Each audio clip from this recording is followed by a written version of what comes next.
Oke, teman-teman, kali ini kita akan bahas satu kasus yang kemarin sempat ramai, tapi karena kita baru sempat bahas sekarang, mengenai salah seorang artis yang berniat untuk mencoret salah satu anaknya dari daftar ahli waris. Pertanyaannya, emang bisa seorang anak atau seorang ahli waris dicoret atau dihilangkan haknya atas harta warisan? Nah, teman-teman, kasus ini sempat ramai karena banyak yang bertanya, karena ini banyak kejadian di Indonesia ada orang tua yang mungkin berkonflik dengan anaknya.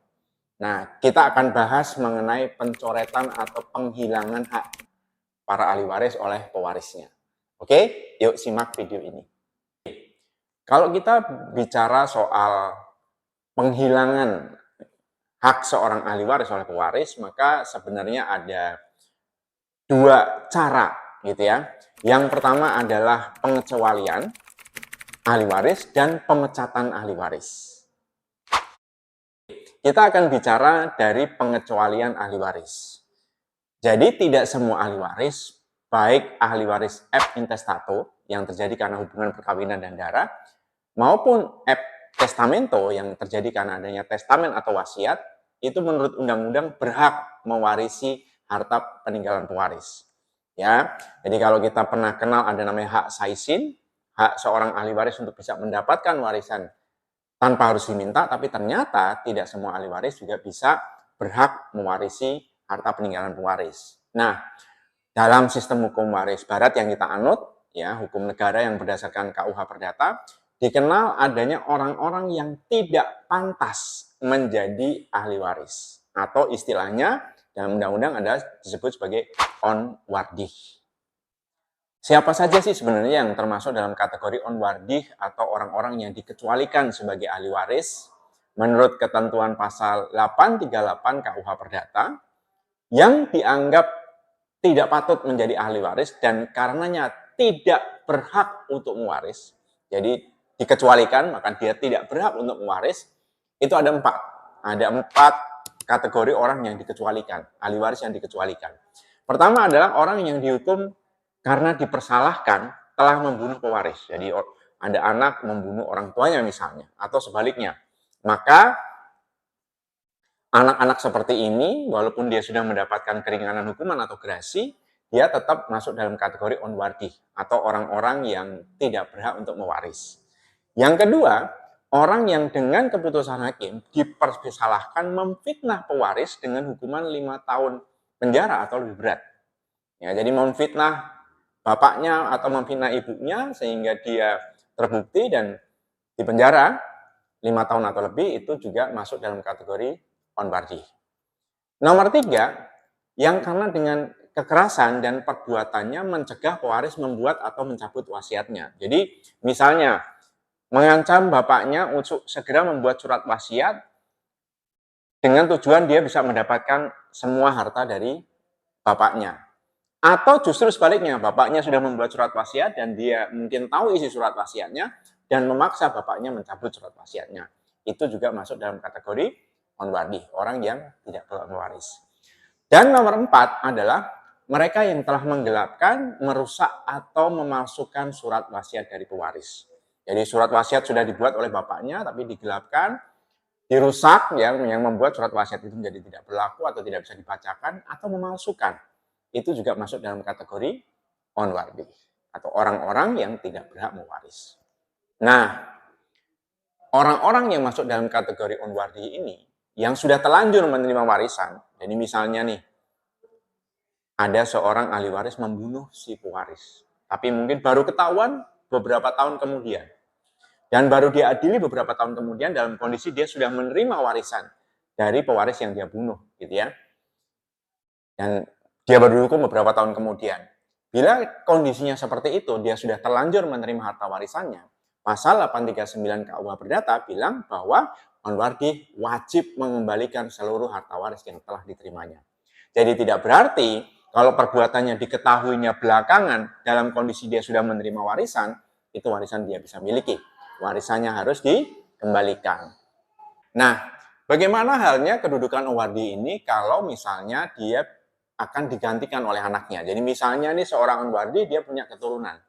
Apakah keturunan seorang onwardi ini bisa menggantikan kedudukan hak bapaknya sebagai ahli waris? Tentu saja tidak.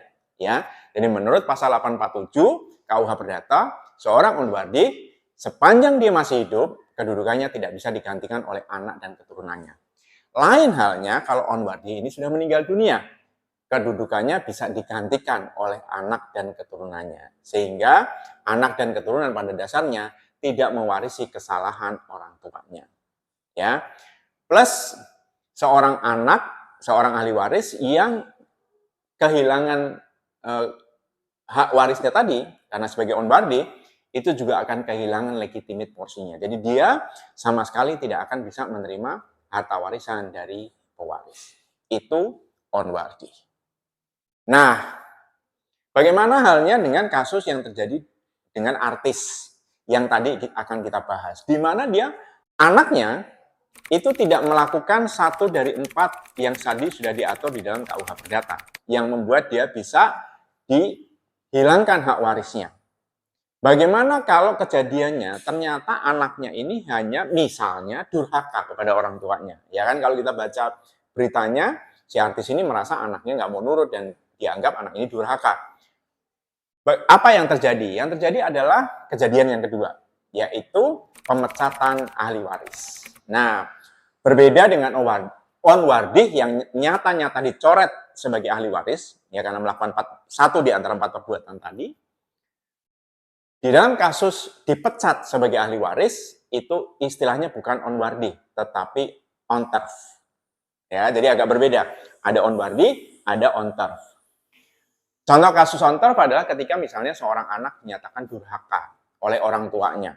Ya, ini banyak terjadi, salah satunya dengan kasus yang artis ini. Banyak kasus-kasus di mana ada anak yang oleh orang tuanya bilang, ini anak dulu waktu zaman saya hidup ngabisin harta saya, maka saya nggak mau kasih warisannya. Maka saya mau pecat dia sebagai ahli waris. Oke, itu masuk dalam kategori onturf. Ya. Nah, berbeda dengan onwardi yang anak akan kehilangan sama sekali hak warisnya. Sebagai onturf atau anak yang dipecat sebagai ahli waris, dia tidak kehilangan hak mutlak atau legitimate porsinya.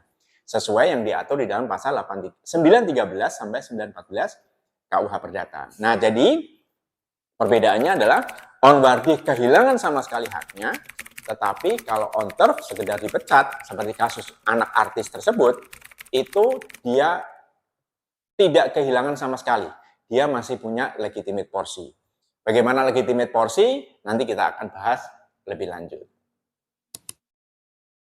Nah, pertanyaan selanjutnya. Si artis bilang bahwa dia punya polis asuransi jiwa.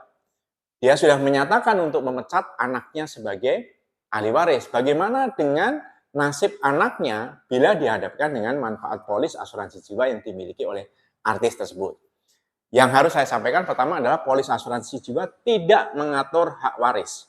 Jadi, pemberian manfaat di dalam polis itu tidak mengacu pada ketentuan ahli waris, ketentuan hukum waris.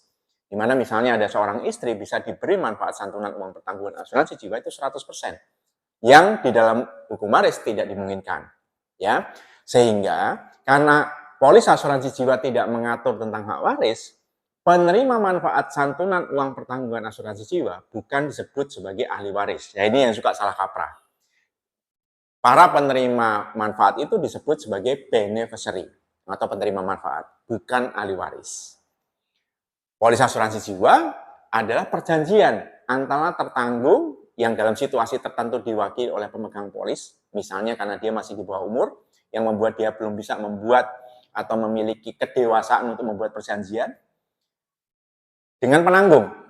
Ya, sehingga kalau kita lihat di dalam polis asuransi jiwa, yang tidak bisa diubah hanyalah tertanggung dan penanggung. Sisanya semua bisa diubah. Sehingga dalam kasus misalnya tadi, seorang tertanggung, seorang pemegang polis pengen mengubah atau pengen mencoret salah satu penerima manfaat dari polis, itu sangat bisa dilakukan. Menambahkan porsi, mengurangkan porsi, itu sangat juga bisa dilakukan. Sehingga kita bisa lihat bahwa dalam kasus, misalnya tadi mau tidak memberi manfaat, antara aset yang nanti akan diwariskan secara hukum waris dengan manfaat santunan uang pertanggungan, manfaat santunan uang pertanggungan dari polis asuransi itu jauh lebih simpel. Oke, teman-teman. Jadi itu penjelasan saya berkaitan dengan artis yang menyatakan dirinya memecat anaknya sebagai ahli waris. Kita tahu ada on wardi, ada on turf. Dalam kejadian artis tadi, si anak masuk dalam kategori on turf, di mana dia akan kehilangan sebagian hak warisnya, tetapi dia tidak kehilangan hak mutlaknya atau legitimate porsinya. Jadi nanti kalau ibunya meninggal, si anak ini tetap akan dapat warisan sejumlah legitimate porsi yang sudah ditentukan oleh undang-undang dan ketika dia menuntutnya. Gitu teman-teman, video kali ini semoga video ini cukup memberikan edukasi dan salam edukasi.